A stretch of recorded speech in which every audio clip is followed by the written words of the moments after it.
सपा प्रमुख अखिलेश यादव अब नहीं है मुसलमानों के रहनुमा। अखिलेश नफरत करते हैं मुस्लिम समाज से। अखिलेश यादव पर उनकी पार्टी के नेता ही आरोप लगा रहे हैं कि जिन मुसलमानों के वोट के बलबूते पर सपा यूपी में मजबूत विपक्षी पार्टी बनी है, अब वही अल्पसंख्यक समाज अखिलेश को फूटी आंख नहीं भा रहा है। इस्लामिक संगठन ऑल इंडिया तंजीम उलेमाए इस्लाम ने समाजवादी पार्टी मुखिया अखिलेश यादव को लेकर कह दी है बड़ी बात। देखते हैं ये रिपोर्ट। मुसलमानों के खिलाफ हो रही ज्यादतियों से तंग आकर पूरे मुस्लिम समाज ने सपा प्रमुख अखिलेश यादव पर भरोसा जताया था। यूपी विधानसभा चुनाव 2022 में मुस्लिम वोट की बदौलत आज सपा मुख्य विपक्षी पार्टी है, लेकिन शायद मुसलमानों ने अखिलेश पर भरोसा करके एक गलती कर दी है। ये कहना है मुस्लिम संगठन ऑल इंडिया तंजीम उलेमाए इस्लाम का।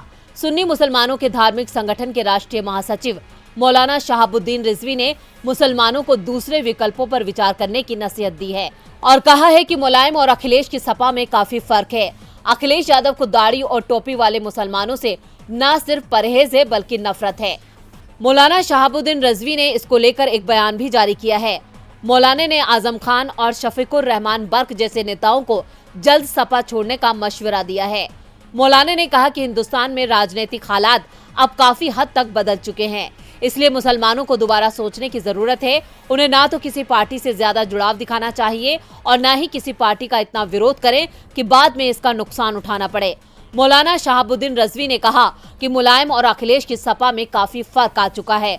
उन्होंने कहा अखिलेश यादव ने मुसलमानों का चेहरा बनने से इनकार किया है, उनको अपने साथ रखने से इनकार कर दिया है। उन्हें दाढ़ी, कुर्ता और टोपी वाले मुसलमानों से परहेज है बल्कि नफरत है।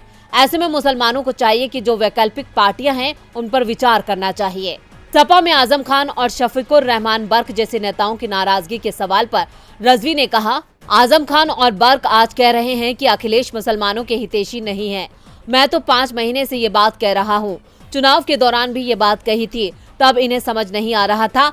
आज समझ में आया है तो पहली फुर्सत में सपा छोड़ देनी चाहिए। अगर मुस्लिम नेता सपा से किनारा करते हैं तो ये सपा के लिए बड़ा संकट हो सकता है, लेकिन अब तक इस मामले पर अखिलेश की खामोशी भी कई सवाल खड़े करती है।